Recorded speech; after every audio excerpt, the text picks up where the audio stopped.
주기도문은 마태복음 6장과 누가복음 11장 두 곳에 기록되어 있습니다. 우리가 암송하고 있는 주기도문은 마태복음 6장이 나오는 것이고 누가복음 11장이 나오는 주기도문은 상대적으로 짧습니다.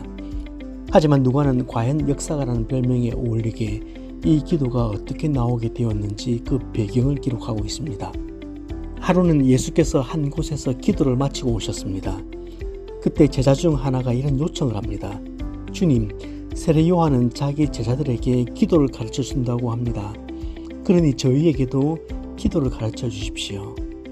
여러분, 왜 이런 요청을 했다고 생각하십니까?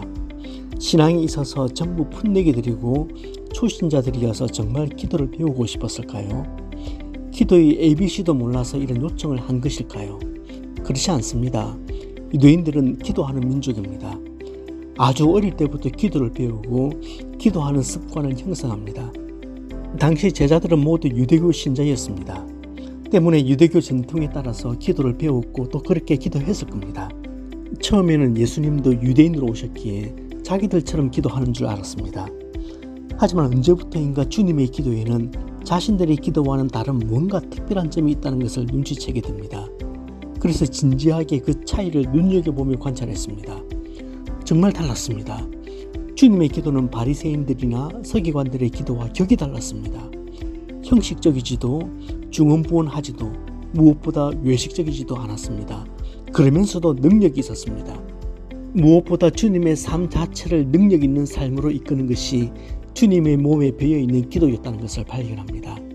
그래서 기도를 가르쳐 달라고 요청한 겁니다. 이것이 지금 우리가 사용하는 주기도문이 탄생한 배경입니다. 오늘 살펴볼 말씀은 주기도문의 부른말인 하늘에 계신 우리 아버지여라는 부분입니다. 첫 번째, 하늘에 계신 우리 아버지. 현대과학의 발달은 인간을 한없이 교만하게 만들었습니다.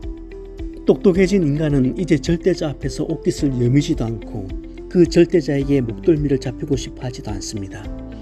최근 몇 년 동안 미국과 영국에서는 무신론 운동이 하나의 종교 운동처럼 부흥했습니다. 최근에 가장 급성장한 종교는 무신론교라는 말까지 나올 정도입니다. 리차드 도킨스를 비롯한 사람들이 학문과 과학으로 엄청나게 무장해서 신이 없다는 논리를 펴고 있습니다. 심지어는 하나님이 있으면 나와봐라고 삿대질을 합니다. 성경은 분명히 말합니다. 하늘에 계신 이가 웃으시며 주께서 그들을 비웃으시리로다. 100번 양보해서 설령 하나님이 있다고 하더라도 교만한 현대인들에게 그 하나님은 너무나 작은 신일 뿐입니다. 인간을 움직일 수 있는 신이 아니라 인간이 조종할 수 있는 신을 말합니다. 너의 하나님은 너무 작다라는 좋은 책이 있습니다.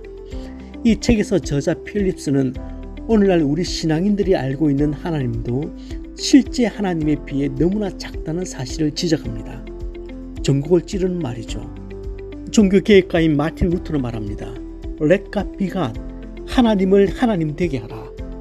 우리가 믿는 하나님은 지금도 살아계신 하나님, 역사하시는 하나님입니다. 그분은 작은 하나님이 아니라 우주도 담을 수 없는 크신 하나님이십니다. 하나님은 우리가 생각하는 것보다, 우리가 상상하는 것보다 훨씬 크신 분이십니다. 우리 기도를 들으시는 하나님은 틀림없이 계신 하나님, 존재하시는 하나님이라고 주기도문의 말머리에서 분명히 말씀하십니다. 두 번째, 하늘에 계신 우리 아버지. 분명히 살아계시고 존재하시는 하나님은 하늘에 계십니다. 하나님이 하늘에 계신다고 할 때 우리의 보편적인 생각은 머리 위에 창공을 지나 대기권을 벗어난 우주 은하계 어딘가의 장소를 막연히 상상합니다. 그런데 여기서 주님이 말씀하시는 하늘은 물리적인 하늘을 의미하는 것이 아닙니다.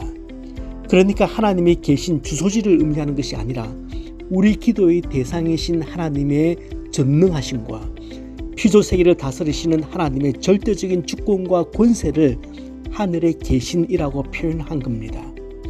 아울러 이 표현은 모든 것을 아시는 하나님의 전지하심을 의미하기도 합니다. 산 정상에 서면 산 아래가 훤히 들어옵니다.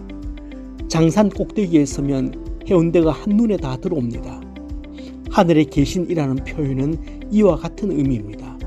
기도할 때마다 우리 기도를 받으시는 분은 모든 것을 행하실 수 있는 전능하신 분임을, 모든 것을 다 아시는 전지하신 하나님임을 반드시 기억하시길 바랍니다.